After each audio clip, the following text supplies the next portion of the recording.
Entonces, me puede aclarar una duda que tengo yo y varios de mis compañeros. A Entonces, ver, no podemos, no vamos a quedar libres por la inasistencia a los teóricos, no, pero sí vamos hija, a no, quedar libres esto con la es inasistencia. parte, mire, esto es parte más de lo que la cátedra le va a brindar continuamente para que usted de alguna manera también integre los conocimientos que se necesitan. Es parte más, usted va a encontrar en un montón de contenido del tema, un montón de contenido. No es que solamente va a estar esto que vamos a hablar aquí. Va, va a ver, con el tiempo se va a dar cuenta de que nosotros estamos incorporando al aula constantemente información. Entonces, no se preocupe por eso. Lo que pasa es que estas clases teóricas muchas veces, y yo siempre les digo a los alumnos, muchas veces es una parte dinámica que no la tiene algo que usted lee. Es una parte que usted puede de alguna manera preguntar si tiene alguna duda para que, y nosotros podemos también tratar de ver cómo usted pueda entender desde otra forma para que le expliquemos. Esa es la función de estas clases teóricas. ¿Mm? Y siempre lo ha sido. En la cátedra también. Usted únicamente cuando tenga todo aprobado, todo lo que sea evaluable. Nada más. No, de otra forma no consigue la regularidad. O sea, no Profe, porque usted así, digamos, a ver, quiero que se entienda, no porque usted asista, con eso consigue la regularidad. No, no, no, no. Consigue la regularidad únicamente si usted nos demuestra que sabe. Dígame, Sí, querido. sí, lo único que no quedaba claro era que tomaba asistencia, pero las clases no son obligatorias. Esa era una contradicción nada más. No, no sé por qué me dice contradicción. No, no, nunca dije que fueran obligatorias. Por eso no son profe, obligatorias, pero se toma asistencia. Entonces debe ser que los prácticos sí son con asistencia. El aula virtual eh, tiene una parte que ustedes no la conocen, que es la parte que tenemos que manejar nosotros, que es la parte, digamos, administrativa del aula.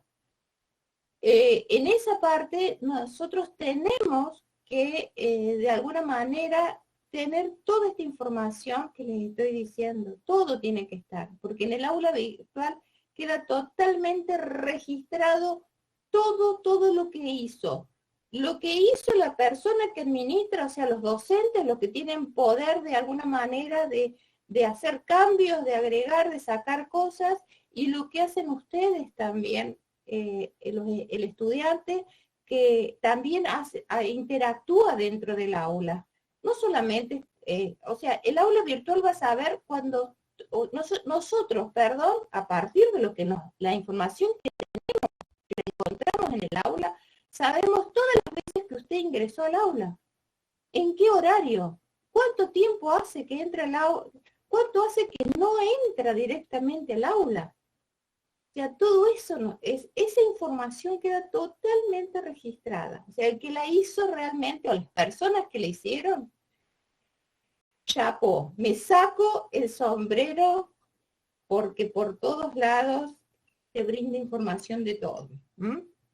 Así que, bueno, quédese tranquilo, cada uno sabe qué es lo que quiere, hasta dónde quiere llegar y qué es lo que necesita, y cada uno se va resolviendo, porque esto es como si fuese la vida real. ¿Mm? Usted también tiene distintas cuestiones que trabajar en su propia vida, y eso hace de que hay veces que puede hacer algo y hay veces que no lo puede hacer. Vamos a ir adaptando. ¿Alguna otra duda? Bien, Profe, dígame. ¿se Sí, pueden grabar? ¿Podemos nosotros grabar las clases? ¿Y usted para tenerlas? si usted quiere grabarlas, no tengo ningún problema. Me lo preguntaron el otro día y les dije, no tengo ningún problema. Siempre las han grabado las clases. Siempre. Bueno, gente. De todos modos, si siguen hay un chat en el aula, chicos. Y por ahí yo necesito que nos comuniquemos a través de ese chat. No a través de los foros. El foro que nosotros, digamos, estamos trabajando para la citación de los enlaces de las distintas actividades, más que nada los estamos utilizando como vía de información para ustedes. En el caso de que quieran de alguna manera preguntarle algo a la cátedra, teóricamente hay un servicio de mensajería que muchos lo han utilizado de ustedes. Así que se puede hacer y yo les ruego que sea a partir de ahí para que los lugares donde estamos trabajando queden medianamente limpios y no se mezclen con otras informaciones. Y la otra cosa, me llegan mensajes de todos lados, que me preguntó fulano, que me dijo tal, que me llegó la información. La verdad que no sé cómo hacen para comunicarse con otros docentes, pero bueno, la vía de comunicación debería ser esta, a través del aula virtual, donde hay un servicio de mensajería y que nosotros lo vamos a leer porque todos los días estamos dentro del aula, así que alguien lo va a leer y alguien de los docentes lo va a poder contestar. En eso quédense tranquilos. Cuando tengan alguna duda o necesiten que les expliquemos algo.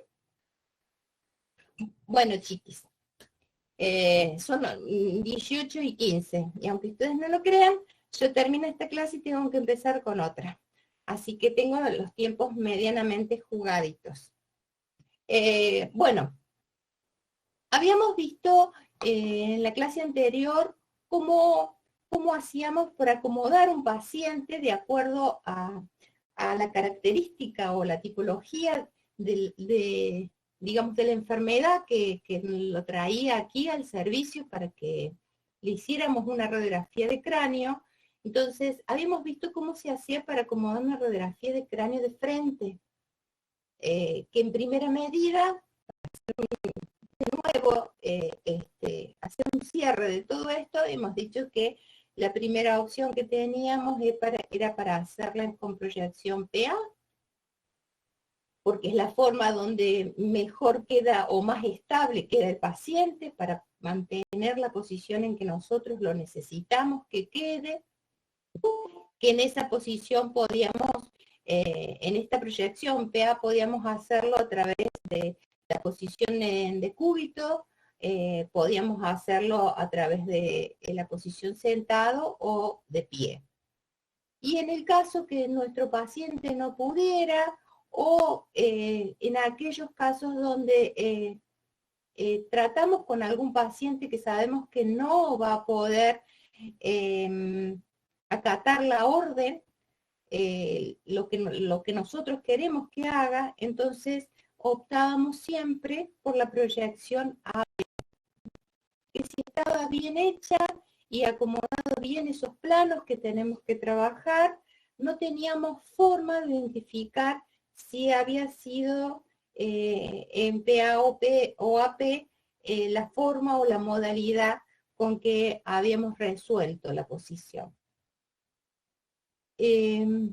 Una vez que hicimos la radiografía de frente, automáticamente tenemos que hacer su par radiográfico, que es la radiografía de cráneo de perfil.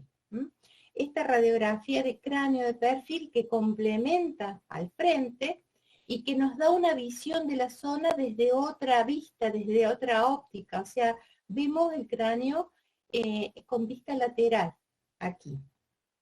Y nuevamente volvemos a tomar la primera posición, la posición original, con la, digamos, colocando al paciente en decúbito prono, acostado en la mesa, o sentado o parado, pero siempre haciendo de que la región anterior del tórax es lo que está apoyado o en la mesa o en el buquimural. Como están viendo ustedes allí en la imagen, este paciente sí está en decúbito prono, allí, y lo que se le pide inmediatamente es que el paciente reacomode un poco su cuerpo. ¿Para qué? Para que el propio cuerpo le ayude un poquito a terminar de acomodar su cabeza como nosotros queremos que la tenga al final.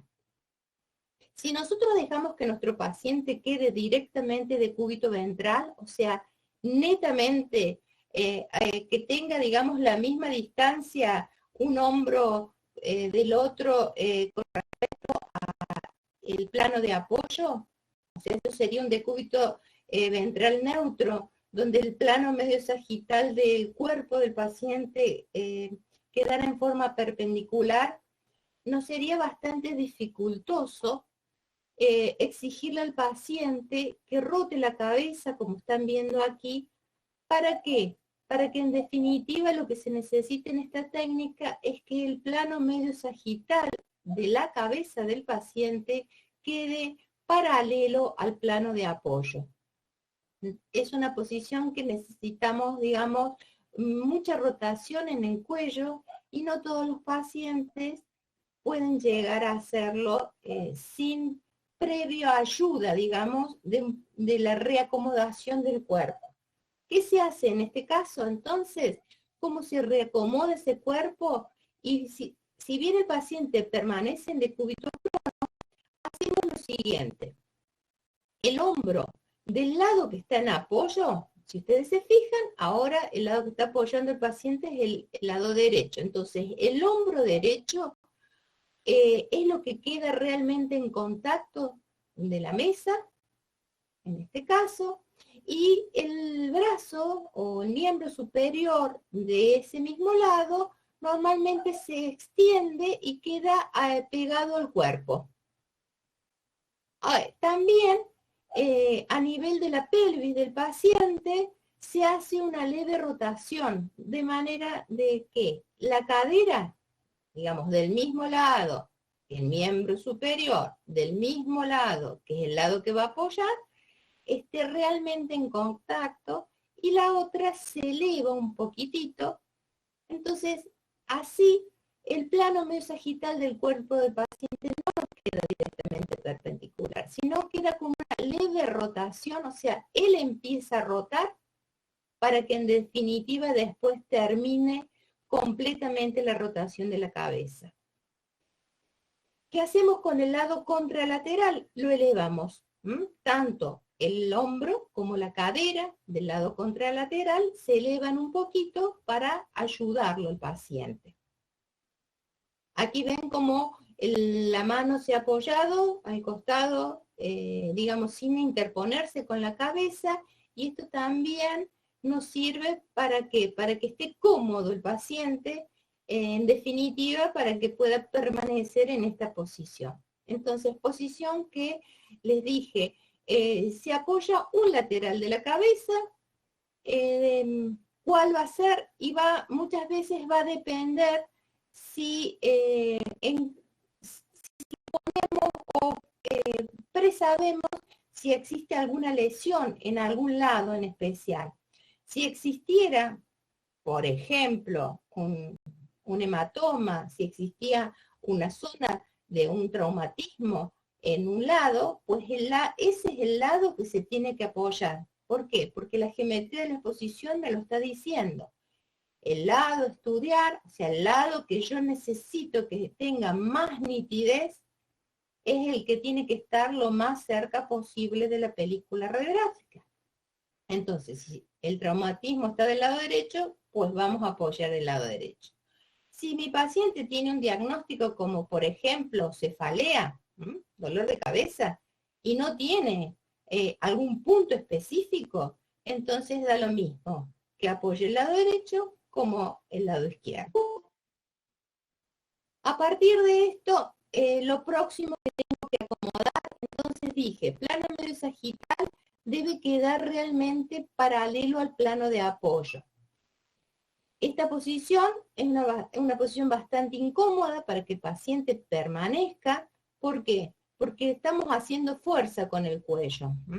Yo los invito a que ustedes traten de realizarlas y busquen a alguien y ustedes traten de practicar cómo se hace y le pregunten también, ¿qué sentís? ¿Dónde te duela? ¿Qué te molesta?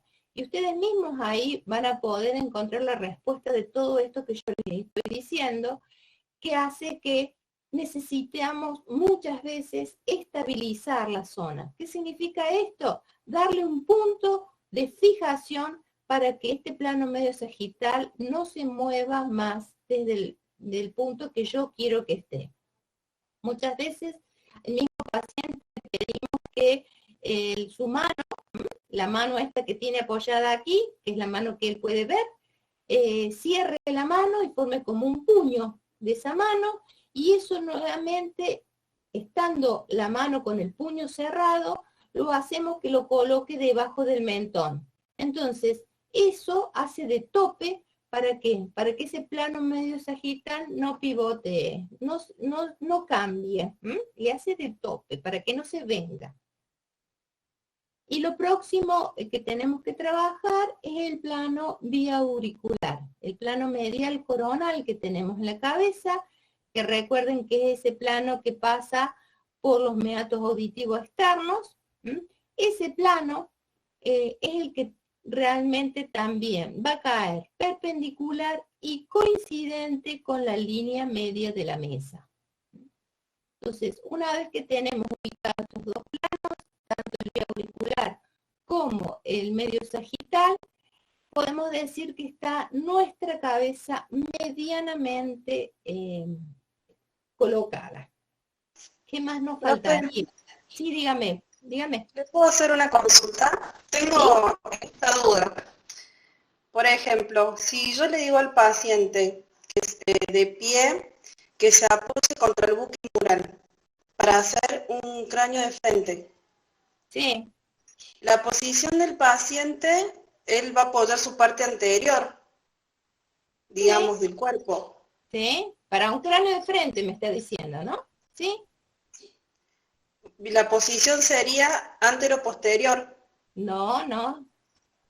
Si usted apoya el lado anterior del cuerpo, la región anterior, como en este caso, sobre el plano de apoyo, que en este caso es la mesa de yacimiento, que si el paciente está de pie, lo va a hacer el buquimural. Sí. ¿Qué vamos a tener cerca? ¿La película radiográfica o el tubo emisor? La película. Bien. Entonces, usted con esta posición decimos que la radiografía es PA, no AP. ¿Por qué? Porque la proyección con que estamos trabajando, recuerde que la proyección es la denominación de la relación que hay entre el paciente, la zona en especial del paciente y el tubo emisor. ¿Y qué va a pasar? Este tubo emisor está aquí, en esta zona, desde allí viene el rayo. Sí. Entonces va a ingresar por la región posterior del cuerpo y va a salir por la región anterior. Entonces la proyección es PA. Si usted hace que apoye la parte anterior, si usted hace que apoye toda la región posterior o dorsal, pues el rayo, cuando venga, lo primero que va a tocar es la zona de la región anterior, la región opuesta donde está apoyada. Entonces la proyección es AP. Bien, pero la posición del paciente, ¿cómo sería? ¿Acá? ¿En el frente o en acá? En el frente. ¿Y yo digo de pie o De yo pie. digo de cúbito? Bien, ¿Sí? eso. Si el tema del rayo central, sí, lo que no me queda claro, ¿cómo defino yo la posición del paciente? Claro. De cúbito, de Yo pie. digo, claro, de cúbito de pie, de cúbito prono digo. Bien. De cúbito Bien. prono, yo digo de pie, apoyando la región anterior. Bien. Tengo que explicitar completamente. Cuando yo enuncio cómo es el protocolo, tengo que explicitar por qué. Porque de alguna manera el que lo está escuchando se tiene que estar imaginando qué es lo que quiero explicar yo. Bien, profe. Listo, gracias. Dale. En este caso, ¿qué digo? Miren, la proyección sigue siendo PA también, señores. A pesar de que, digamos, el cuerpo del paciente está de cúbito prono, pero la cabeza no está. El rayo central va a ingresar por un lateral de la cabeza y va a emerger por el otro. No va a ser por la parte posterior ni la anterior, pero por la forma en que acomodo en mi paciente, que lo hago en este caso también apoyando la región anterior del cuerpo, entonces digo que la proyección es PA. Bueno, habíamos hablado entonces que en este caso el plano mesosagital debe quedar paralelo al plano de apoyo y plano biauricular tiene que estar perpendicular y por sobre todo coincidente con la línea media de la mesa. Eso me va a hacer de que mi cabeza quede realmente centrada en el tamaño de película que necesito. ¿Y qué tamaño es ese? Bueno, depende también de la edad cronológica del paciente. Si es un paciente pequeño, puede ser en una 18x24, y si es un paciente adulto, ya utilizamos lo que se denomina la 24x30. ¿Cómo la vamos a acomodar? Y ahora la vamos a acomodar de lo que nosotros llamamos en sentido apaisado. ¿Qué significa eso? En sentido transversal, o sea, la parte más larga del chasis que corra así. Ahí lo estamos viendo medianamente el chasis. Acá tenemos la bandeja del portachasis abierto. Profe, El chasis. Sí, profe, querida, tengo una duda. dígame. Yo tengo un apunte que se estuvo pasando del año pasado y dice que en el cráneo lateral, el plano medio sagital tiene que estar paralelo al plano de apoyo. ¿Sí? Pero dice que el que queda perpendicular al plano de apoyo es la línea interpupilar. También. ¿Puede ser también? Porque Bien. mire cómo corre la línea interpupilar. Claro, por eso. El otro, si usted, mire, las líneas son la unión de un punto con otro. O sea, los Claro, puntos- pero como usted había dicho, Sí. Usted me puede decir, la vía auricular no es la misma que la coronal. el plano biauricular es un plano coronal. O sea, todos los Claro, planos. pero no se separa Corren anterior y posterior, Sí. quedaría Pero- paralelo, No, mi amor, mire. ¿o no? Mire, los planos coronales cortan la cabeza así Sí. y se paran para allá y para acá. Hay cientos de planos coronales, cientos, en todo el cuerpo. Quiero trazar un plano coronal en el cuello, también lo puedo hacer. Y se paran en dos mitades, para adelante y para atrás. O sea, en este caso, mitades, digo porque estoy hablando del que pasa por la mitad de la cabeza. En esta mitad de la cabeza es el plano biauricular, que es este. Se lo estoy señalando con una flechita. Perdón. Sí. Acá lo está viendo también, en esta otra, ¿ven? Allí es el plano biauricular, el plano medial coronal que tenemos en la cabeza. Pero yo puedo decir un plano coronal que pase, por ejemplo, por el bregma. Y hago esto. Un plano coronal que pase por la silla turca. Y hago esto. Acá está la silla turca, ¿ven? Entonces, ¿qué va a significar? ¿Cómo forman esto? ¿Cómo funcionan? ¿O cómo se dirigen estos planos coronales? Hacen eso. Que por donde pasen, hace como que dividen en dos regiones la zona. Una región anterior y una región posterior. Y este plano, imagínese usted que lo está viendo, que usted es el rayo central, que esto es el paciente que estamos radiografiando y sus ojos son el rayo central. Sí. Está atravesando Sí. el paciente de derecha a izquierda, de izquierda a derecha, pero está cayendo perpendicular. Ujú. Sí, ahora sí lo entendí. ¿Sí? Sí, gracias. O sea, puedo decir también, por ejemplo, que el plano meato orbitario caiga perpendicular. Y sí, porque el plano meato orbitario hace esto. Va de acá a acá. Corre esto. Y si usted lo mira, también atraviesa en este mismo sentido vertical a la cabeza. También puede caer perpendicular. Pero, ¿por qué dije en estos momentos dije del vía auricular? Porque yo sé que es el plano medial de la cabeza. Y si yo hago que este plano, no solamente que caiga perpendicular, sino que coincida con la línea media de la mesa, significa que yo estoy centrando a esa cabeza para que después quede dentro de esa película 24×30 que quiero. Y lo otro es que yo para poder centrar el chasis, que dije que era un chasis 24×30, en un adulto, que lo voy a poner en sentido atravesado, en forma transversalmente, a esto le llamo en sentido apaisado, voy a hacer, ¿qué tengo que hacer para centrar ese chasis con respecto a esa cabeza que quiero que quede radiografiada en ese chasis o en esa película radiográfica que tiene adentro del chasis?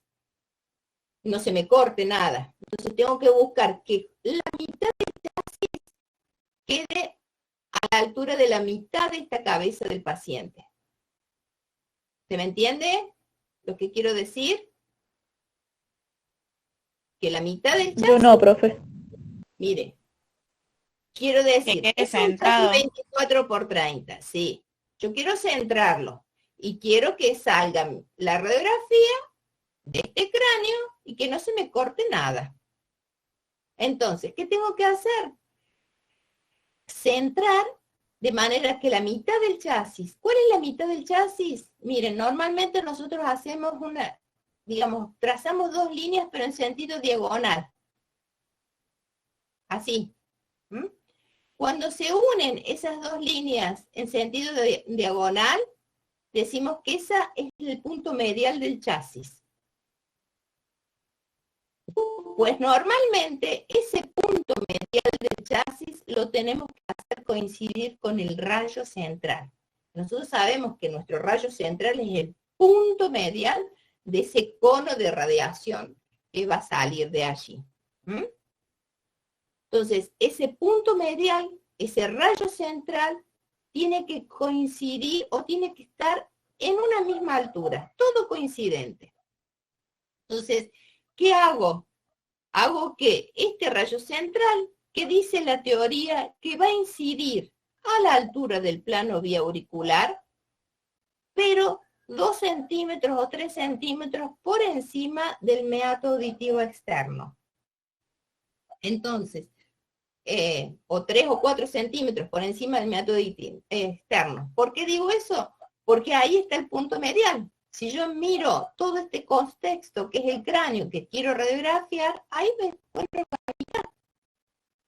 Entonces, allí tiene que incidir el rayo, y eso es lo que tiene que quedar centrado con mi chasis. Ese punto medial con el medio de mi chasis. ¿Cómo lo logro eso? Bueno, a través de lo siguiente. El haz longitudinal de mi rayo central va a coincidir con el plano biauricular. Mi plano biauricular va a coincidir con la línea media de la mesa. Entonces ya tengo una parte centrada. Me falta la otra. ¿Qué digo?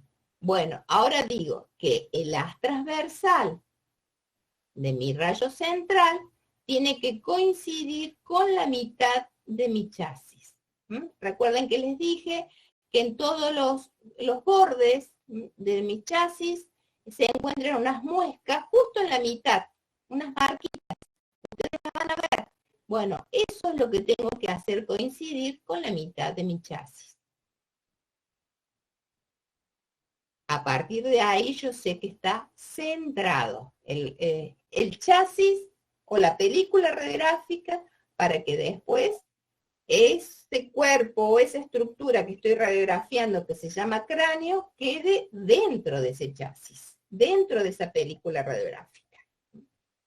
Entonces, hago lo siguiente. Lo último que hago es, una vez que coloque el chasis en el Potter Booking, me fijo, primero ubico el rayo central. ¿Dónde? Donde dice la teoría, 3 o 4 centímetros por encima del meato auditivo externo. Ahí incide. Abro el colimador y en ese campo lumínico que se va a reflejar sobre la mesa de yacimiento va a aparecer una línea negra que corresponde a la transversal. Esa línea negra es lo que en definitiva hago que coincida con la mitad de mi chasis. Y ahí ya tengo centrado. Y ahí ya fijo la ubicación del portachasis para que no se mueva. ¿Qué más me falta hacer? A pesar de que es un lateral, identificar el lado derecho del paciente. Y ustedes dirán, ¿por qué tengo que identificar el lado derecho si no es una radiografía de frente? Es una radiografía de perfil. Y dijimos que en las radiografías de frente teníamos que ubicar el lado derecho. Ahora, pasa lo siguiente. Yo recién les dije, para hacer un cráneo de perfil, se apoya el lado que decidimos que debe ser el que tiene que estar más cerca, el que tiene que quedar más nítido por la geometría de la exposición. Y va a depender de qué lado sea, o de si existe una lesión o no. O arbitrariamente yo elijo cuál quiero que sea. Si no hay una condición que me diga, el lado izquierdo es el que tiene que apoyar, porque ahí es donde está el traumatismo. O ahí tiene el chichón el paciente. Bien, entonces, yo ahora que no supe qué pasó con ese paciente y estoy leyendo esta imagen y estoy viendo esta radiografía, puedo, a partir de cómo veo la relación de ese paciente con la ubicación de la marca que me identifique el lado derecho, yo puedo de alguna manera determinar cuál fue el lado que se supone que fue elegido como que quedara apoyando sobre el plano de apoyo. Es un indicio que de alguna manera después me puede servir más adelante. ¿Y por qué es esto? Porque pasa lo siguiente. Miren, el lado derecho del paciente estaría de este lado. ¿Lo ven? De este lado. Este sería el izquierdo del paciente. Yo si pongo la marca que me identifique el lado derecho, seguramente la voy a colocar por detrás del paciente. O sea, cerca de la zona de la región posterior de ese cráneo. O en la parte del vértice superior o en el vértice inferior, pero por la región que esté en contacto de la región posterior. Por lo tanto, cuando yo mire esa radiografía, me voy a encontrar que, miren, el paciente mira para un lado y la marca está en el lado opuesto de donde él mira. Y la teoría dice que si el paciente da la espalda a la marca, el lado que se ha apoyado es el lado derecho. Y por el contrario, si el paciente mira la marca, el lado que ha apoyado es el izquierdo. Ahora, eso dice la teoría. Tendría que tener una marca en esta imagen, que no la tengo, pero que se supone que si yo voy a mirar una radiografía y esto tendría que tener una marca, estaría en este sector, porque es la forma en que yo puedo mirar. Yo miro como en espejo las imágenes radiográficas, como la están viendo ustedes, donde estoy viendo esto, este sector corresponde a la derecha del paciente, siempre. Y si ustedes dicen, ¿y dónde está mi derecha? Bueno, nosotros que estamos mirando la radiografía, y ustedes y yo, todos tenemos de este otro lado la derecha. Pero no es la derecha nuestra la que tenemos que identificar, es la derecha del paciente. Y así se mira una radiografía. Siempre el lado derecho del paciente es como si nosotros decimos, bueno, veo la marca, la tengo que tomar con la mano izquierda y así la tengo que acomodar en el negatoscopio. Así la tengo que ver en la radiografía. Profe, perdón que me interrumpa. Sí. Ese es un ejemplo, corresponde a la que está al lado, al hombre que está. Ah, porque digo, si no está al revés, entonces. Claro, y por eso quería llegar a esto. Ah, listo. Si aquí estaría la marca, si ustedes se fijan, pongámosle que esta sea la marca, la flechita azul sea la marca. ¿A ustedes qué les parece? ¿Este paciente estaría su cara cerca de la marca o estaría su región posterior cerca de la marca? Está la cara. Tenemos la zona de la cara. Es como que digo, el paciente mira la marca. Entonces, en este caso, esta radiografía que estoy viendo no corresponde a la imagen que tengo de representación de la técnica en este paciente. ¿Por qué? Porque la teoría dice que si el paciente mira la marca, el lado que se ha apoyado es el lado izquierdo. ¿Se entiende? Sí, perfecto. Sí, profe. Aquí, Sí, sí se entiende. si yo mirara la radiografía de este paciente, así como lo tengo ubicado, pues cuando yo mire una imagen, tendría que hacer de manera que yo tenga la marca acá, pero en vez de tener la cara, tenga la región del occipital. Entonces ahí sí correspondería decir que el paciente, por estar dando la espalda a la marca o no mirar la marca, el lado que se ha apoyado es el derecho, como en este caso. O sea, no coincide el simulacro del procedimiento con la imagen representativa. ¿Sí? Eso, escríbanselo, acuérdenselo, porque lamentablemente es blanco o negro, o está bien o está mal. Son dos opciones, el 50% de que esté bien y el 50% de que esté mal.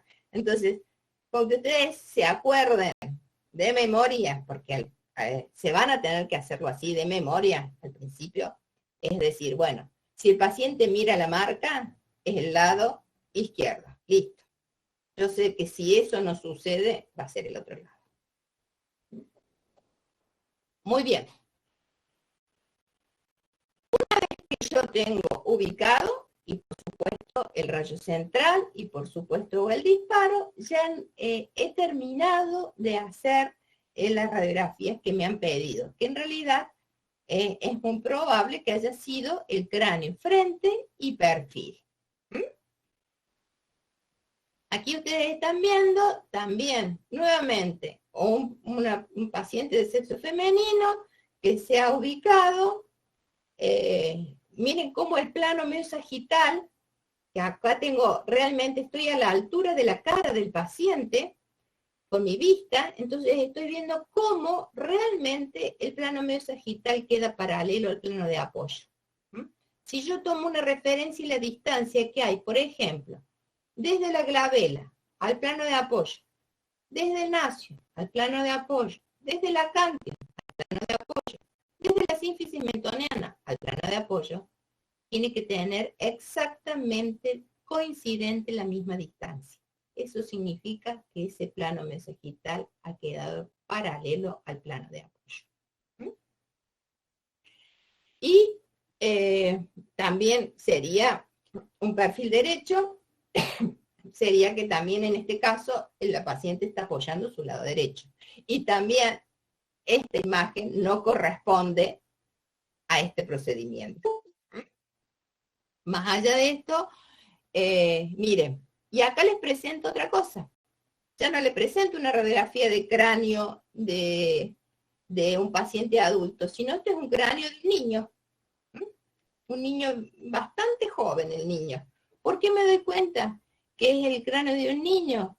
Porque, digamos, la constitución ósea, por la osificación, este cráneo todavía no está realmente con el calcio que tiene el adulto.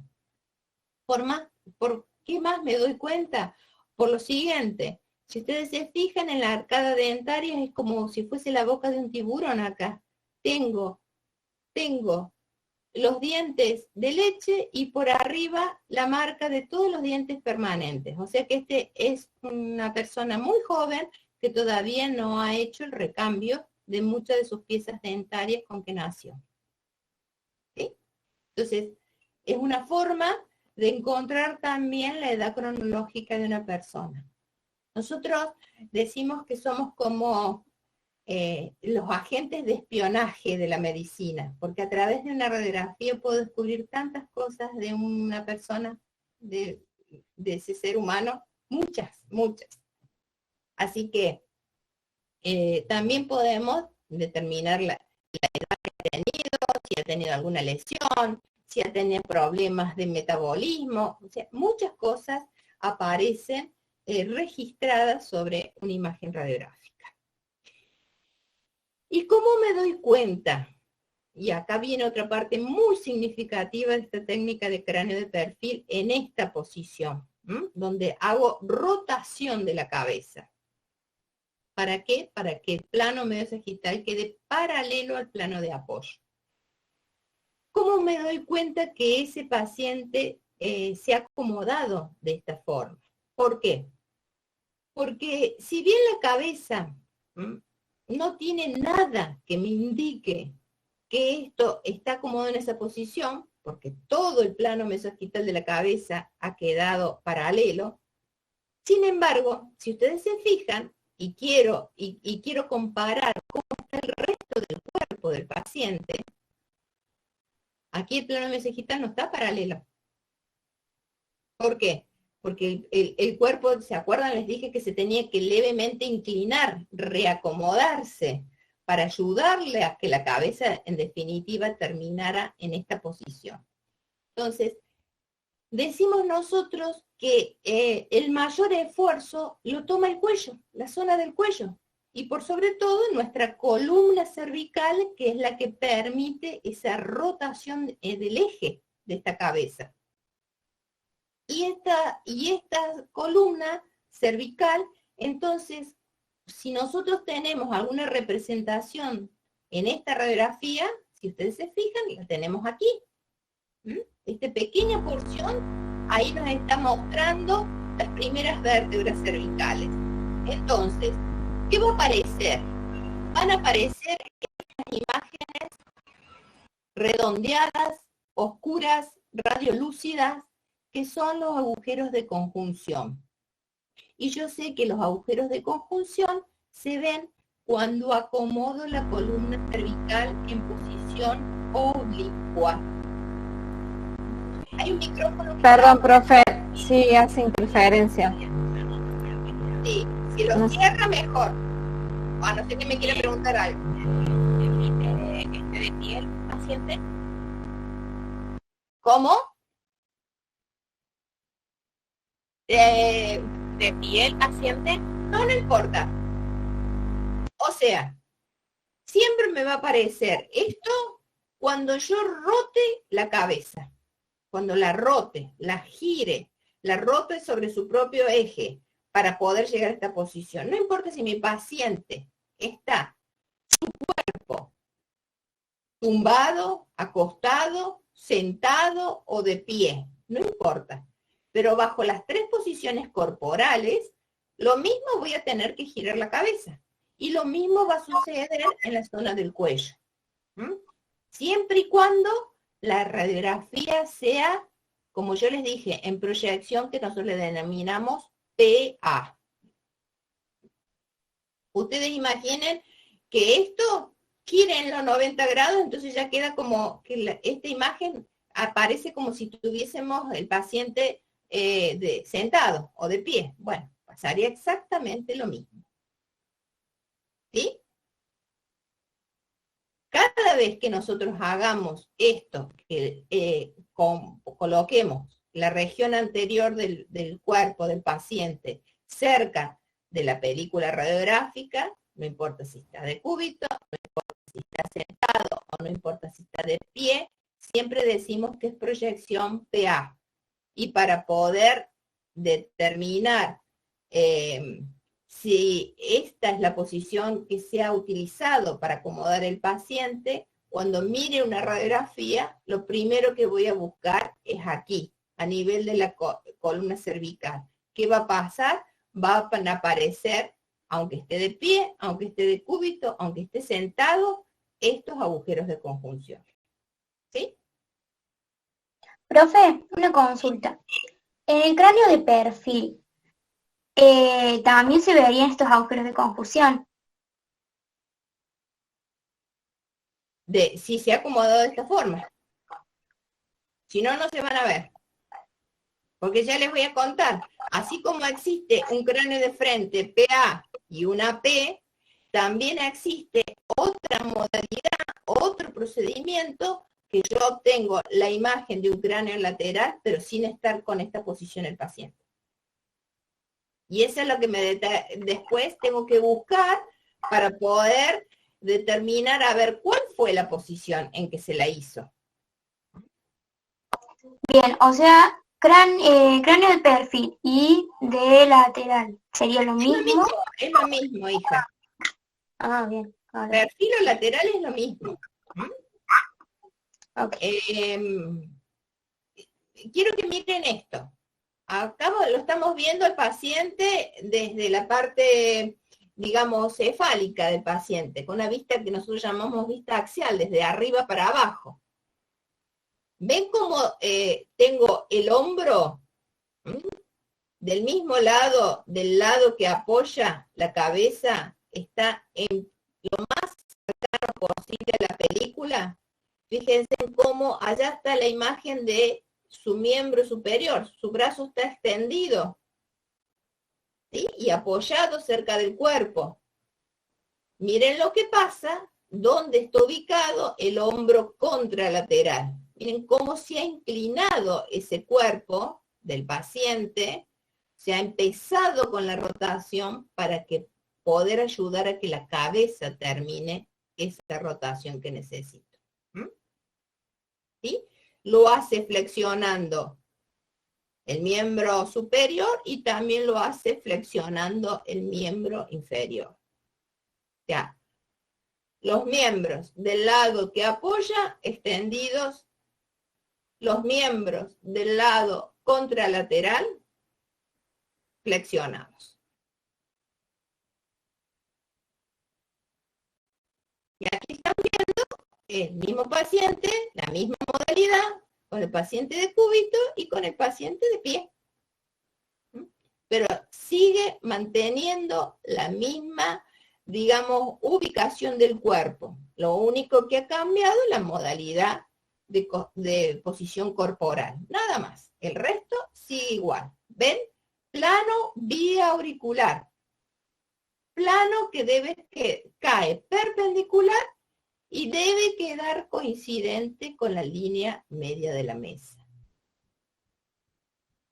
Esto también coincide automáticamente con el haz que llamamos longitudinal. ¿Y dónde estaría el haz transversal? Aquí. Cruzaría esta cabeza en este sentido y acá sería el punto de intersección entre el longitudinal y el transversal. Bueno, esta es una imagen de la estructura ósea, parte de la estructura ósea del cráneo de perfil. Y le vamos a dejar que la profe hable. La profe Rosso se va a dedicar más a la parte, a la relación anatomorradiológica. Pero bueno, también esto les sirve y esto lo van a encontrar en todo lo que subamos nosotros. Todo esto se va a subir, no como clase en sí, pero como de alguna manera información.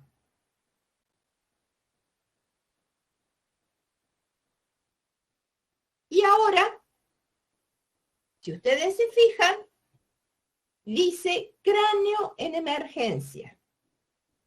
¿Qué quiere decir? A ese mismo paciente que vino y que nos pedían un cráneo frente y perfil y que venía a partir de un accidente, por ejemplo, de una emergencia, y que nos lo traían en una camilla. Esto es una camilla común y silvestre de traslado de pacientes. Nos los traían en la camilla y era muy probable que viniera con dos cosas.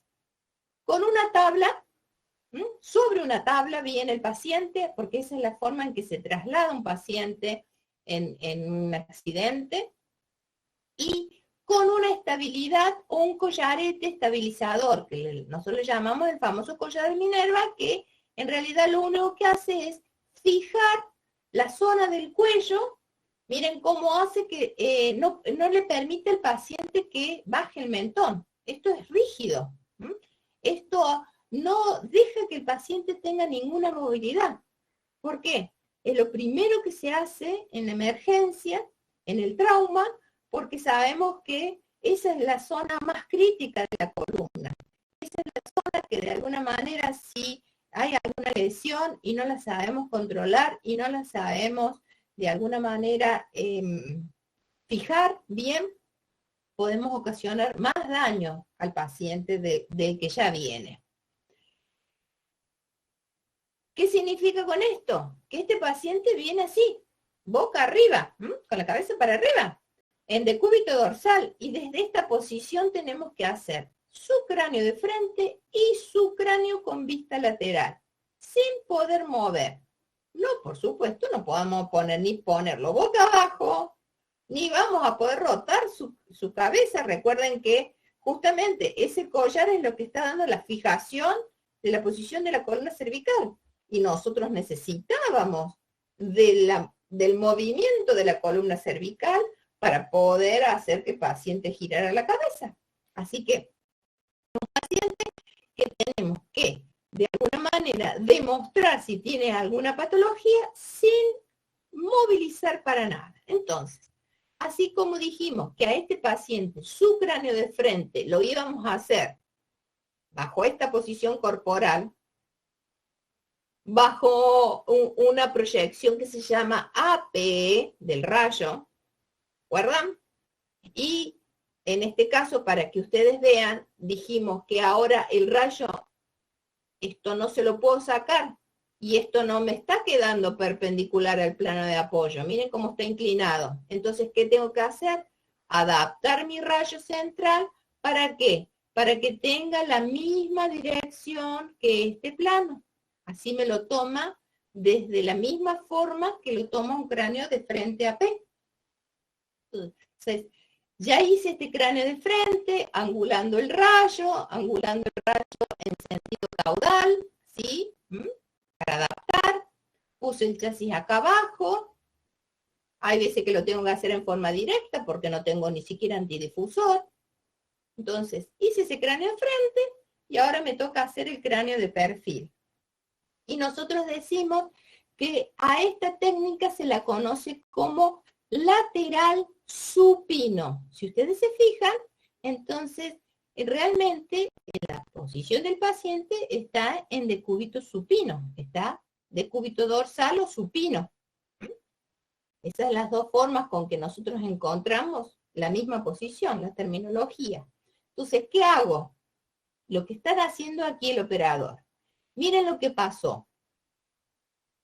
Lo que primero se hace es, con mucho cuidado, colocar acá algo que me permita elevar, aunque sea 2 o 3 centímetros, la cabeza del paciente, sin movilizar nada, sin rotar la cabeza del paciente, solamente elevarla, un poquitito.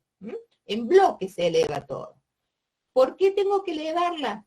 Porque yo sé que en el borde del chasis, que lo están viendo aquí, que se apoya en el mismo lugar que estamos apoyando la cabeza, o sea, tiene el mismo punto de apoyo.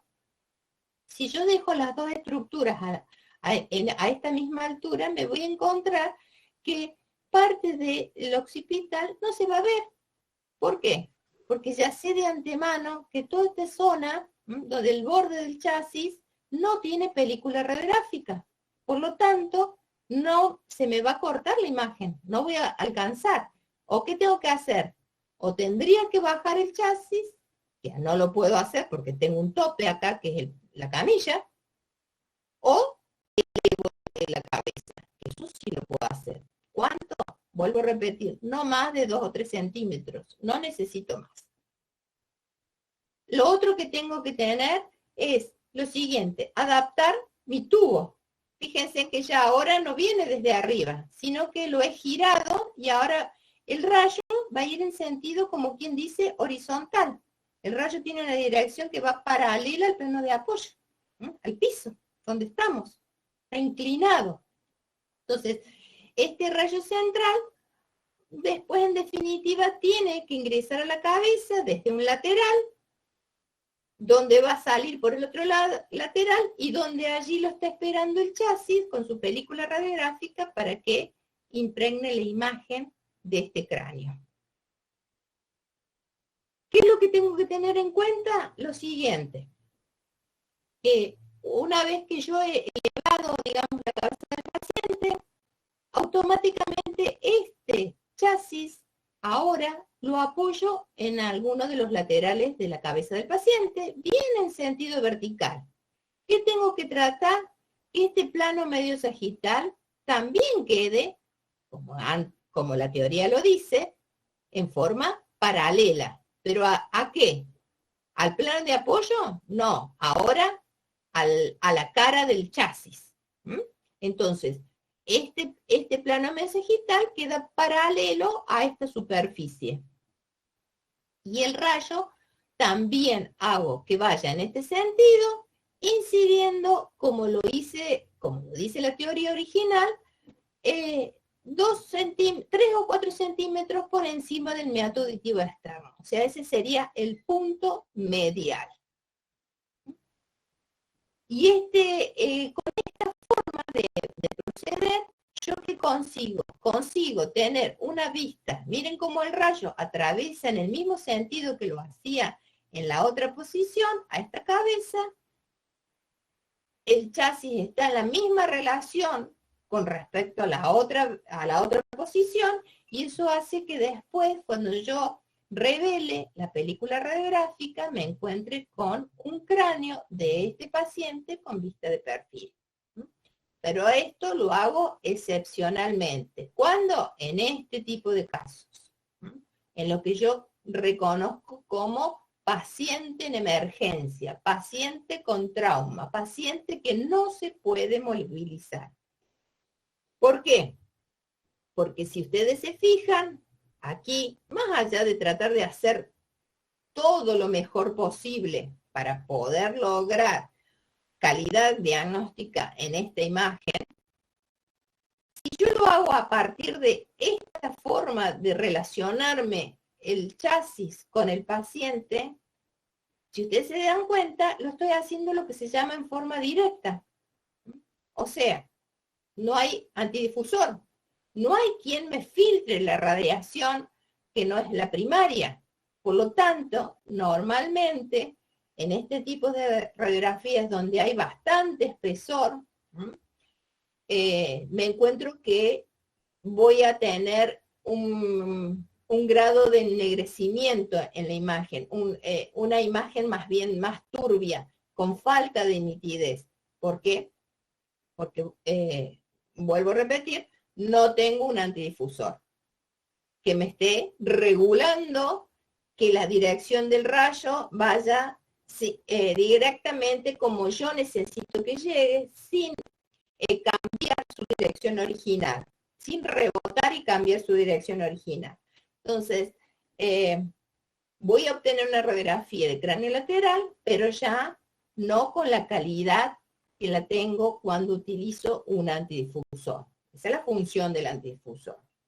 Ahora, muchas veces, ¿qué hacemos en los servicios de diagnóstico? Cuando el paciente, si bien está así, digamos, complicado, que no se puede mover, pero puede ser trasladado al servicio de diagnóstico. Entonces, en ese caso, para mejorar la calidad de la imagen que voy a obtener, puedo hacer lo siguiente: trasladar el paciente como viene, en esta camilla que venga, digamos, pero que en vez de hacerla de manera que el chasis esté, digamos, la radiografía en forma directa, o sea, que el chasis lo coloque al costado de la cabeza del paciente, me voy con la camilla y la interpongo con el antidifusor.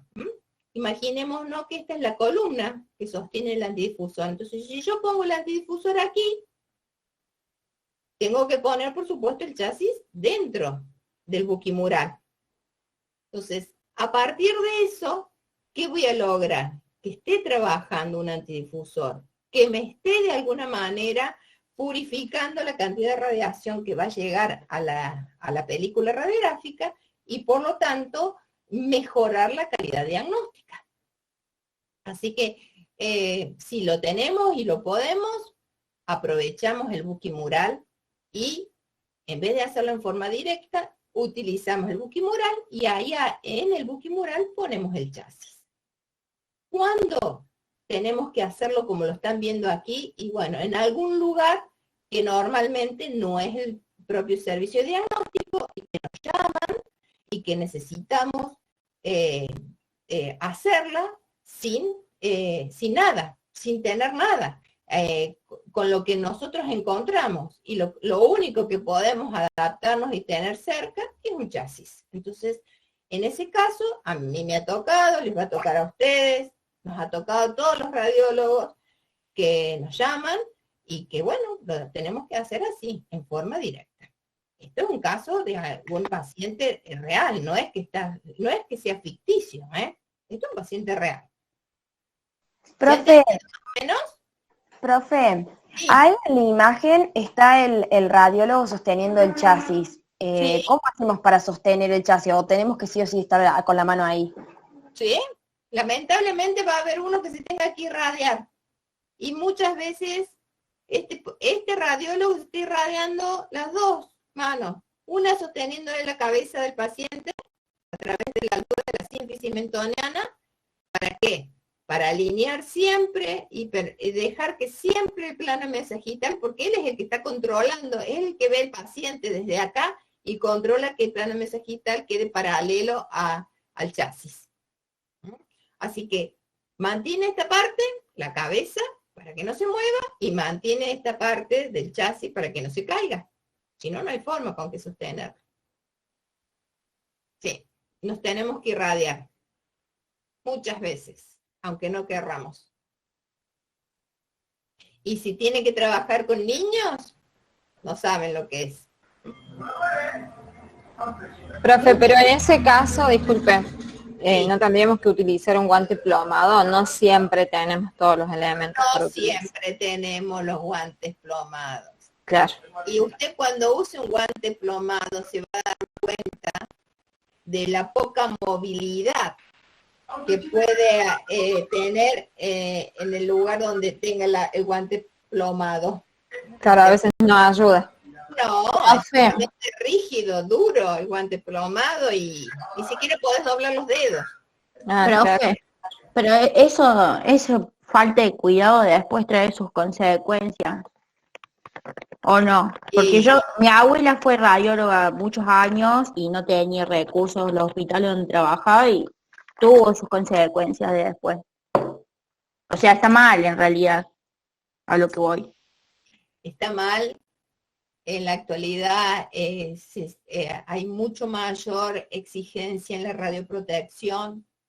Es más, en la actualidad ya ni siquiera, si yo tuviese que sostener a esto aquí, trabajar con este paciente, lo más probable es que me alejara lo máximo posible, que achicara el colimador, cosa que solamente irradie esta zona, con lo cual me va a ayudar a que no me llegue mucha más radiación, o sea, cerrar el colimador y, por sobre todo, lo más probable que a esto lo esté teniendo con la puntita de un dedo, y a esto también, y tratando de estirarme lo más lejos posible, no me queda otra.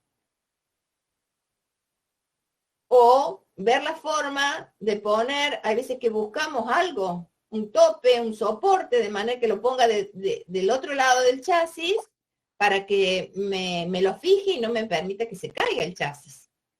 Profe, ¿no hay forma de sacar las manos y que quede el paciente y el chasis ¿Y cómo hace quieto? para sostener el chasis? Usted intente poner una hoja de su cuaderno solita que quede paradita. No lo va a poder. No se va a poder, nos vamos a irradiar lo mismo.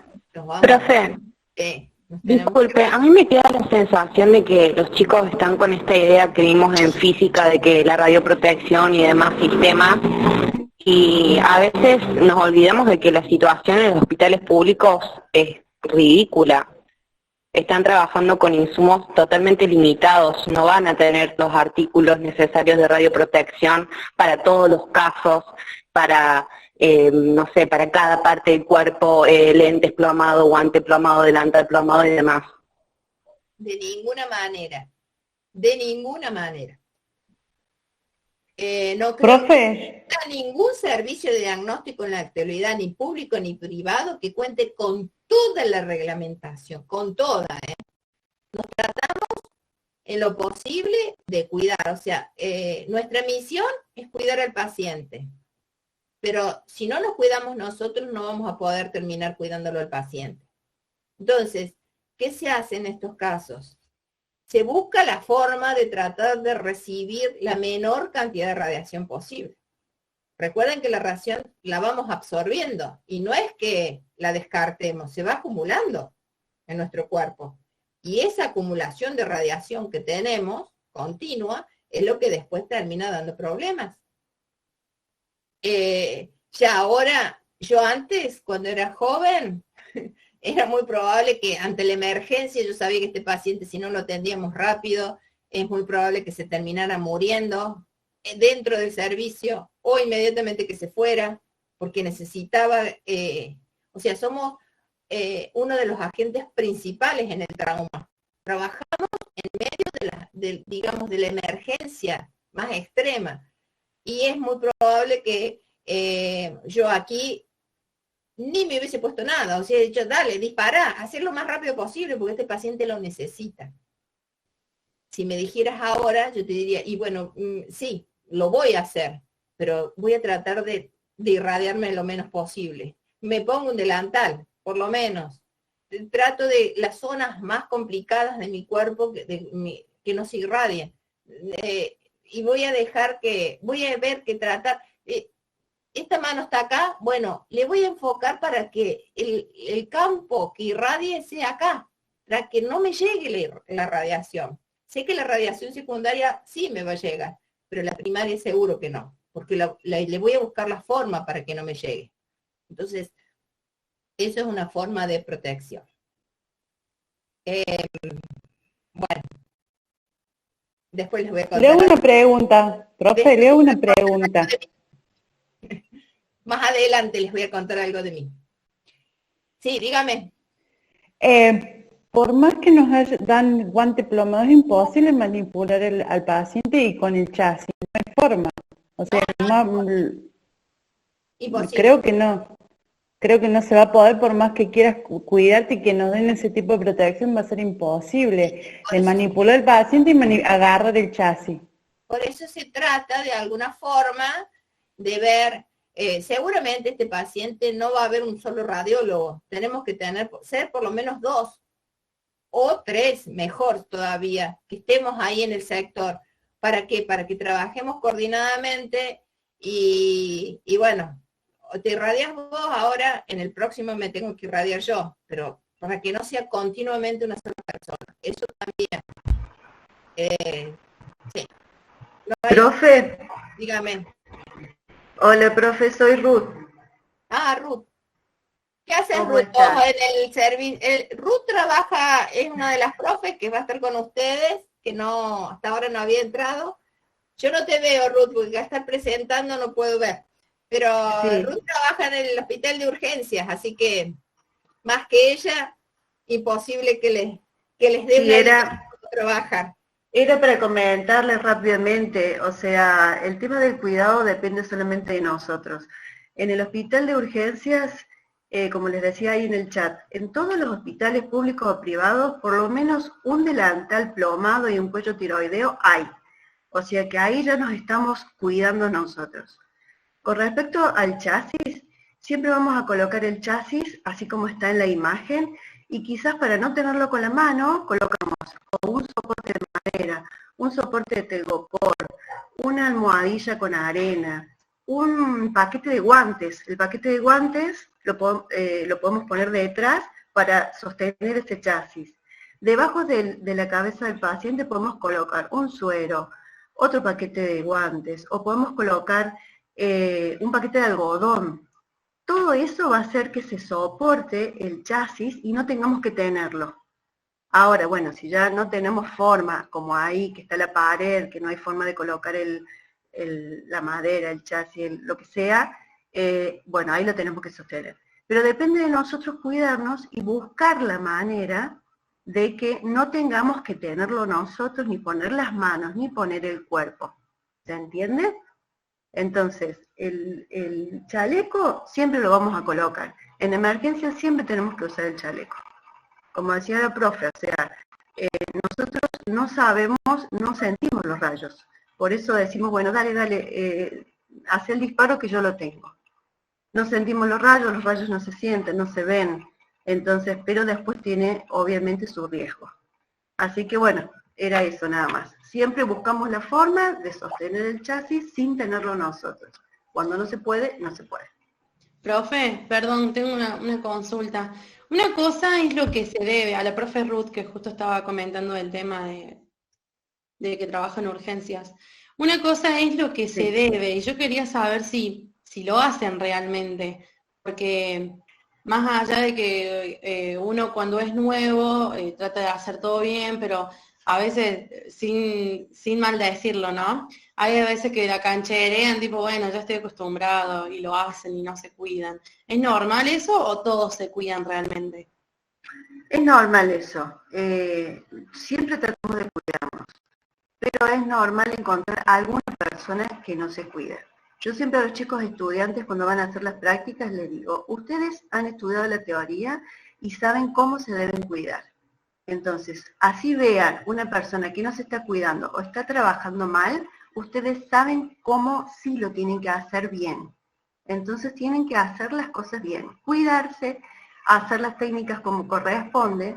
Van a haber errores en todos los lugares, seguramente. Pero bueno, no se deben llevar por los errores, siempre tienen que trabajar bien. Y sí, Okay, sobre todo este tipo de pacientes, gente que este paciente es muy probable que esté inconsciente, es muy probable que no se movilice para nada. O sea, con este paciente podríamos realizar todo lo que acaba de decir la profesora Ruth, de buscar algún soporte para que sostenga el chasis, en definitiva acomodar la cabeza y correr en el momento del disparo para alejarnos.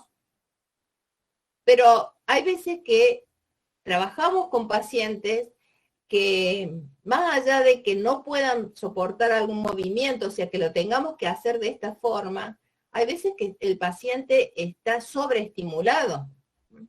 Yo les decía que he trabajado con niños también, y un niño en un trauma que viene consciente es imposible. Es complicadísimo mantener una posición, o sea, tenemos que tener muchas más estrategias, no solamente para tratar de irradiarnos menos, para tratar de hacer lo más rápido posible la radiografía, para que este tiempo que estamos perdiendo en luchar contra que fijar la cabeza del paciente cada vez se vuelve más insostenible. Muchas cosas tenemos que tener en cuenta. Hasta miren, estoy pensando en qué estoy haciendo con el paciente, cómo hago para fijarlo, porque el paciente se mueve, grita, mueve la cabeza. Ustedes no saben la fuerza que tienen los niños. Hemos tenido que sostener niños como subir arriba del cuerpo del chico 3 o 4 personas, y lo mismo sigue la inestabilidad. Todas esas cuestiones, y a la vez tratar de ver ¿cómo hago para que no después este resultado de esta radiografía no me salga borrosa? Porque seguramente a lo mejor algo de movimiento. Entonces, tengo que buscar cómo hago para bajar valores, para cambiar, todo es una sincronización tan perfecta que tenemos que tener, porque uno de los puntos que nos equivoquemos, perdemos, y hay que repetir la radiografía, y es una duplicación de radiación que vamos a tener que asimilar.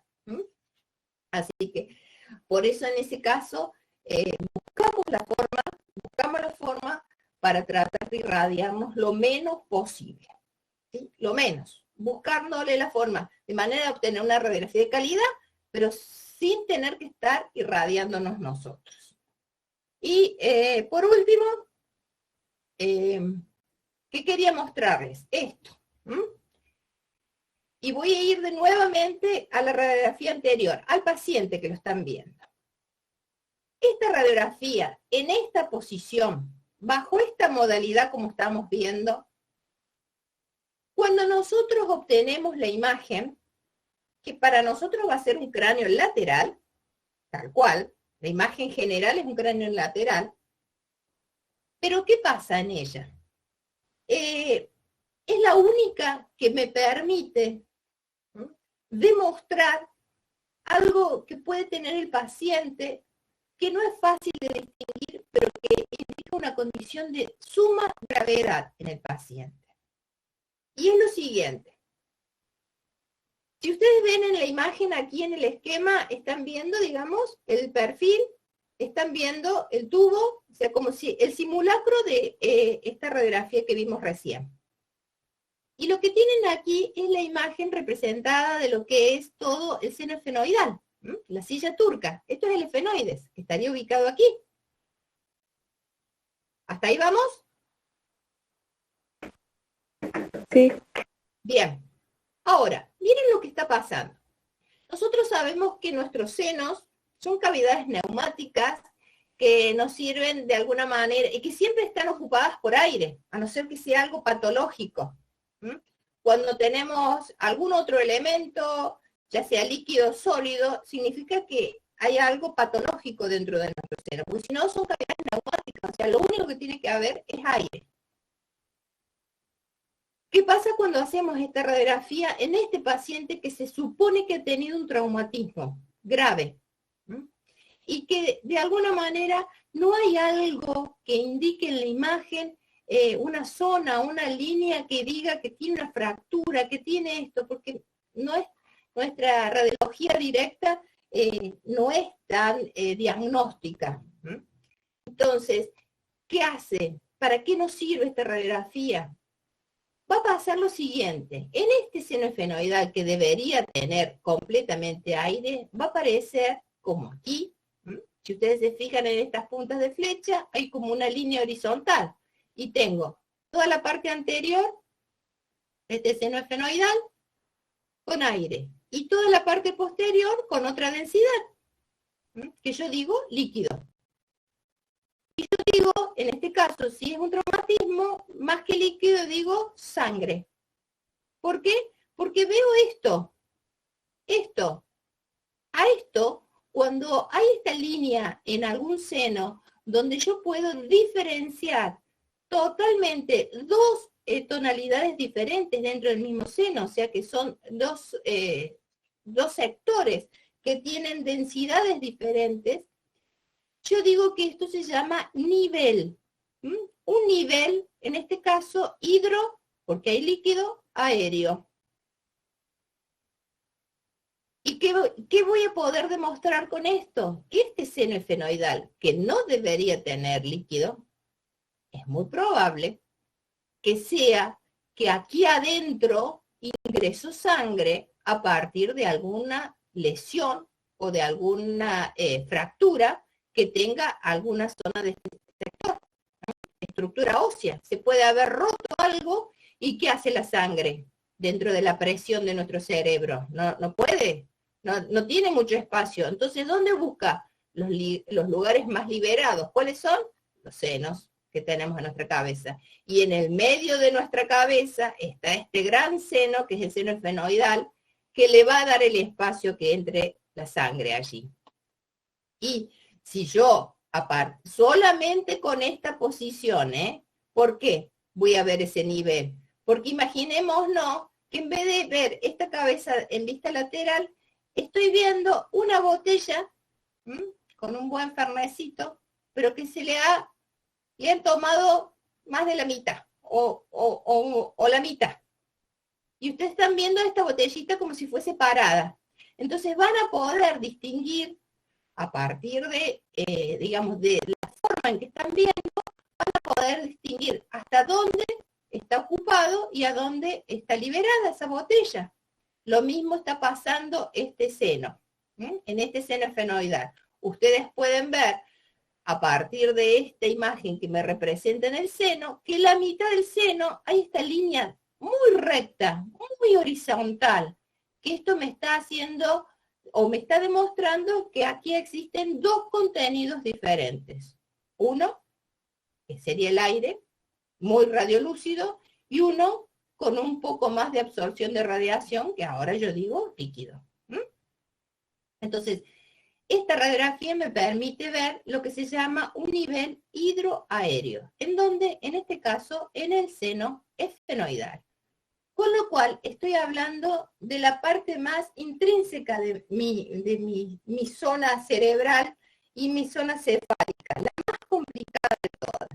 Es un paciente que no tenga muy buen pronóstico de vida, seguramente, porque si yo digo que se rompió todo eso, es casi imposible arreglarlo, pero con esta simple posición en que he acomodado el paciente, en que he obtenido esta imagen, puedo llegar a demostrar, a partir de que vea este cambio en la imagen dentro del seno esfenoidal, que este paciente está ocurriendo algo gravísimo, a pesar de que a lo mejor no vea que su cráneo esté destrozado o su cráneo esté con una fractura. Sin embargo, ese signo me dice de que a ese paciente sí se le rompió algo, porque hay líquido en un lugar donde no debería tener. ¿Se entendió? Sí, profe. Bueno, muy bien. Profe, le hago una consulta. Sí. La distancia foco-película, Sí. ¿de cuánto tiene que ser en los dos casos? Tanto directa como con el buque. La distancia foco-película siempre tiene que estar a 1 metro. Dice la teoría que normalmente ponemos a 1 metro la distancia. Así que ese es lo que tenemos que tratar de que siempre esté a 1 metro. Pero, profe, ¿no se magnifica la imagen cuando se separa del buque sería el cráneo? Sí, usted me está haciendo preguntas de un grado de razonamiento más superior al que yo pretendo que tenga usted. Y tiene lo que pasa es que yo me acuerdo me voy acordando de cosas y estoy tomando de vuelta apunte, así que por eso. Usted ya ha visto la materia, entonces usted se está adelantando a sus compañeros en este razonamiento. Pero ya vamos a llegar, y es cierto lo que usted dice. Bueno, recuerden que dijimos lo siguiente, que la zona a estudiar debe estar lo más cerca posible de la película radiográfica y lo más lejos posible del tubo emisor o del rayo central para evitar lo que se llama borrosidad por ampliación. ¿Sí? Eso era lo que me acordaba. Si esta cabeza no está en contacto directo, seguramente voy a tener ampliación. Pero ya más adelante vamos a ir viendo cómo puedo corregir eso y evitar que se vea tan amplia esa imagen. Uno lo puede compensar a todo eso. Pero si yo les doy toda esa información de golpe, se complica mucho. Así que, bien. Hoy es martes, el jueves nos volvemos a ver. Profe, dígame. Disculpe, una última pregunta. En cuanto a los prácticos, ¿se cursan por Moodle o por una reunión de Meet oral? No, se cursan por una reunión de Meet oral que se les va. Ya está puesta en el aula, lo que pasa es que está oculto para que ustedes no lo vean. Pero ya está, Bien. Ya lo hice. Los docentes que están a cargo de los prácticos les van a poner seguramente, así como han encontrado el enlace para esta clase teórica, está identificado para el enlace que ustedes van a tener en el práctico, de acuerdo al horario que les corresponda, de acuerdo al grupo al que pertenece. No todos tienen el mismo horario y en el mismo día. Entonces, depende del grupo, usted va a encontrar, tiene que meterse a esa ventana donde le va a decir, el grupo A entre y vea, ahí está el enlace. Y lo que les quiero comentar es lo siguiente. Esos enlaces tienen restricciones, no es como este. O sea, usted del grupo A va a poder entrar solamente al enlace del grupo A. No va a poder irse a otro. No va a poder ir al del grupo B. No va a poder hacer el práctico cuando a usted le quede cómodo, cuando usted quiera o pueda. Solamente para evitar estos inconvenientes es que está restringido el acceso a eso. Entonces, solamente la gente que pertenece al grupo A puede entrar al enlace del grupo A. ¿Cuándo va a ser el enlace del grupo A? El día que les corresponda, en el horario que les corresponda el trabajo. Profe, tengo una pregunta. Sí.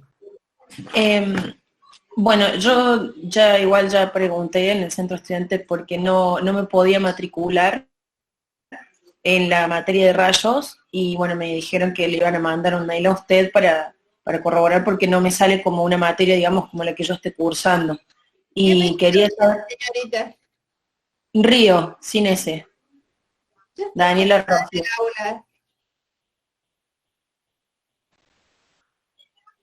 Ya está incorporada en el aula, hija, ¿eh? Bien, ¿No entró claro. al aula?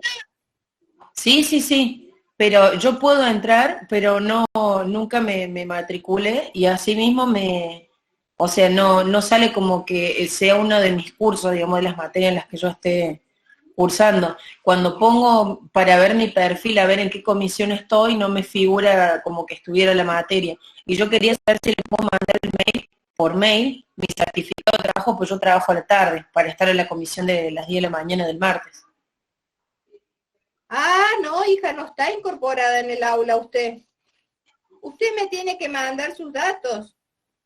Hoy estuve haciendo relevamiento porque encontré gente que estaba dentro del aula y que no está en condición de hacer la materia, así que la estuve dando de baja, pero usted me figura como que usted no está dentro del aula. Ya la incorporo. Así que quede tranquila que la incorporo. Ahora, ahora la próxima vez que usted quiera entrar al aula, se va a encontrar con toda su identificación y su... Genial. Ay, genial, profe. Y quería saber si yo puedo empezar directamente el martes a las 10 de la mañana. Yo le mando mi certificado de trabajo, no tengo problema. Pero trabajo de las 14 a las 16, a las 18, perdón. Y es más, bueno, hoy pedí salir antes, no tiene problema mi jefe con dejarme salir antes para asistir a la clase. Pero era para avisarle eso que trabajo, porque vi que hay muchas comisiones a la tarde y me corta el horario de trabajo y no se me hace imposible el práctico a esa hora. Sí, bueno, bueno, ya lo veo. Sí, bueno, gracias, profe. Ay, ya le incorporo, esté tranquila. Buenas tardes, buenas noches ya, directamente. No quiero demorar, profe. Yo tengo un inconveniente y resulta que no puedo ingresar para poder participar del grupo que había elegido. No sé cuál es el inconveniente. O sea que estoy sin ningún grupo yo para poder participar de los prácticos. ¿Y qué apellido tiene, hija? Albornoz, Romina. Albornoz. Sí. Y usted no... tampoco está incorporada en el aula, hija. Es muy raro porque yo me han enviado la clave para poder ingresar al aula, yo he visto todo. No. Usted ha recibido, al igual que todos sus compañeros, un email que fue enviado el 30 de marzo diciéndole que se tenía que automatricular. Esa era la gestión que tenía que hacer, automatricularse. Y para poder ingresar la clave era esa, pero usted ingresaba al aula y tenía que matricularse. La han hecho muchos de sus compañeros. Hay pocos que no han entendido esa información y por eso resulta que ahora nos encontramos con gente que no está dentro del aula y que yo había cerrado la matriculación. Ya estaba cerrada. y tuve que ponerme a matricularlos a uno por uno, a todas las personas que tenían ese problema. Cuando teóricamente estaba, ya se había avisado que tenían 10 días para matricularse. Así que bueno. Comprendo la situación. Ha sido un malentendido.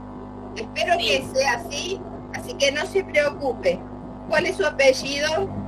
Albornoz. Romina. Bueno, Noelia. yo no le digo de ahora. No le digo de ahora porque estoy esperando de cortar con ustedes y tengo que abrir otro enlace porque tengo clases con alumnos de La Rioja. Ahora a las 8 de la noche, que seguramente ya me están esperando.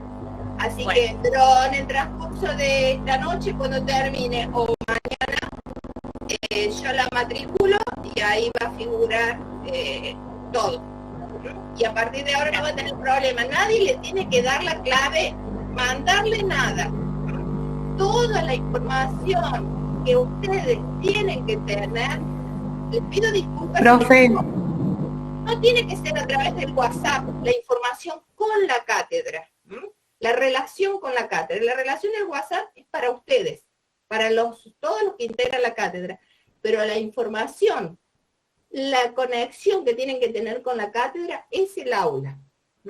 A partir de allí es que tenemos una sola vía de comunicación. Porque si no, hoy una docente, otro que le manda, ustedes le mandan a otro del centro estudiante, otro profe de acá, profe de allá, profe de acá, profe de allá. ¿Saben qué?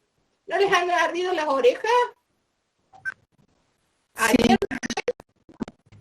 bueno, me les he acordado de muchos me les he acordado. Pero bueno, ya está. Que dígame, hija. Yo tengo el mismo inconveniente que las chicas anteriores, no tengo acceso al aula, pero sí estoy matriculada en guaraní, ¿no? Tendría lo mismo, digamos, que las chicas. Hija, no está automatriculada en el aula. Claro, eso es lo que no estoy. ¿Por qué entra este MIT? Usted no entra a partir del aula. No, porque el enlace... Porque le mandan el enlace de fulano a fulano para el otro y ahí enganchamos. Y lamentablemente, estos enlaces así nos ha pasado, pregúntenle a la profesora Rosso cuando ustedes la tengan con ella, que hasta el año pasado tuvo que anular clases porque se entraba gente que no le correspondía y mucha gente entra con otras ideas. Y ha tenido que bloquear las clases, ¿no? Porque se le metía gente. Entonces, por eso vuelvo a repetir, tratemos, para seguridad de ustedes, para seguridad de nosotros, de la cátedra en sí, de que la vía de comunicación sea siempre el aula. ¿Por qué? Para evitar inconvenientes. Profe, disculpe la molestia, ¿le puedo hacer una pregunta? ¿Para qué apellido tiene la última alumna? Y me dijo, una es Río, otra es Albornoz y la otra persona... Muñoz Eva María. Hola, profe. Sí, a ver, espérame. Tengo el listado de alumnos de ustedes ahora. En estos momentos al frente mío, así que estoy controlando para ver que esté usted dentro del aula inscripta. Entonces yo me voy a comprometer a Muñoz. Sí, efectivamente está tildada como que no está inscripta en el aula. Bueno, ya la incorporo, Eva. Bueno, muchísimas gracias, disculpe. Listo. Hola, profe. Sí. A mí me pasa lo mismo, o sea, yo puedo en el aula virtual, me habían asignado un grupo, pero como que ya no estoy más en el grupo. Ah, es capaz que yo le haya dado de baja hoy, querida. ¿Qué apellido tiene? Grela. ¿Grela? Sí. A ver, Grela. Para, González. Grela. Es que no podés hacer la materia, hija. ¿No estás? ¿Por qué, profe? Porque no estás inscrita de forma regular en la materia. No figurás en el acta del SIU. ¿Y qué tendré que hacer? ¿Cómo? ¿Qué tendré que hacer? Y ya nada, hija, porque el SIU no es como la cátedra. El SIU se terminó la inscripción y ya no te va a permitir inscribirte. Tenés que esperar hasta el año que viene. Igual yo me había inscrito, igual no importa, ahora lo veo como lo soluciono de otra manera. Acá no figura. Gracias. A lo mejor el sistema no te toma porque debes alguna materia de antes, entonces no puedes hacer regular, alguna correlativa de primer año, alguna causa. Dale, ahora. Ahora me fijo, gracias. No puedes hacer la materia. Bueno, gracias. Bueno. Profe. Dígame. Hola, profe, disculpe la molestia, le quiero hacer una consulta, una pregunta más que todo. Quiero saber si los prácticos son evaluaciones orales. No sé cómo lo van a manejar los docentes. Pero, o sea, la semana que viene arrancamos y la profe Rosso nos va a explicar algo. La semana que viene van a arrancar, ¿sí? No sé, puede ser en forma oral, puede ser con otra metodología. Lo que sí, alguien me preguntó, y bueno, aprovecho que usted me pregunta ahora, que hay más gente para que lo sepan, también van a tener evaluaciones a través del aula, que esas van a ser para todos, comunes. Son actividades prácticas, evaluables, que de vez en cuando, es muy probable que la semana que viene levante alguna. Entonces, ustedes tienen que entrar al aula, se tienen que fijar, no se preocupen porque no las tienen que hacer inmediatamente. Generalmente se les da 2 o 3 días para resolver la actividad. Y ustedes tienen que mandar la respuesta. Eso es evaluable. Eso es una nota también que van a tener, que va a sumar a todo el resto. Profe. Bueno, profe, muchas gracias. Pero ustedes no dejen de entrar al aula, porque esas actividades son que nosotros las habilitamos en una semana y a lo mejor es un cuestionario, o a lo mejor es cualquier actividad de las que tienen las aulas virtuales para poder hacerlas en forma práctica, y eso es para todos por igual. Todos la tienen que hacer. Profe. Dígame. Hay un compañero, Francesco Sanitas Saceroli, que dice que le pasa lo mismo, pero no tiene micrófono. Sí.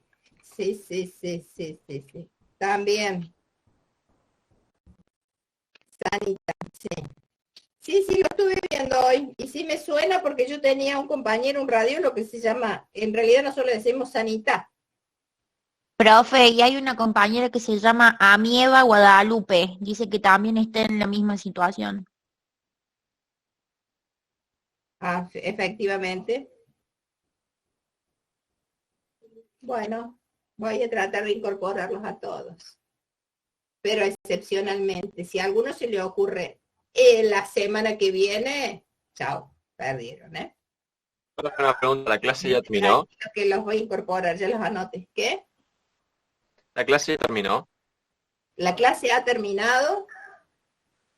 Nos vamos a ver el jueves. Ya no lo he subido al aula, ¿no? El enlace ya lo voy a subir. ¿Tenemos que escribir presente ahí en el chat o se toma automáticamente la asistencia? No. El chat me lo manda a mí el listado de gente que ha participado. Sí. Me lo manda a mi drive. Sí. Profe, con los apuntes, yo estuve viendo el que subió la clase pasada, pero solamente estaban lo que habíamos visto en la clase inaugural, no había nada de cráneo. ¿Ese apunte lo van a subir cuando terminemos cráneo o cómo No, a medida que vamos avanzando, ahora seguramente voy a habilitar uno que ya lo tengo incorporado, que es de cráneo, frente y perfil, porque ya acabamos de terminar. No le voy a subir información de antemano que a usted se le embarulle más todo. Así que bien, gracias. Ustedes cuando entren al aula van a ir encontrando muchísimas cosas, cada vez más información. Tengo también unos enlaces que he puesto de unos videos por YouTube, todo eso, ya lo voy a entrar a habilitar después. Gracias, profe. Chicos, que tengan buenas tardes, no puedo perder más tiempo, ya tengo que estar en el otro aula. Nos vemos el jueves. Gracias, profe. A las 6. Chao, profe, gracias. Gracias a todos. Chao, Recuerden de profe. comunicarse por el chat en aula. Nos vemos.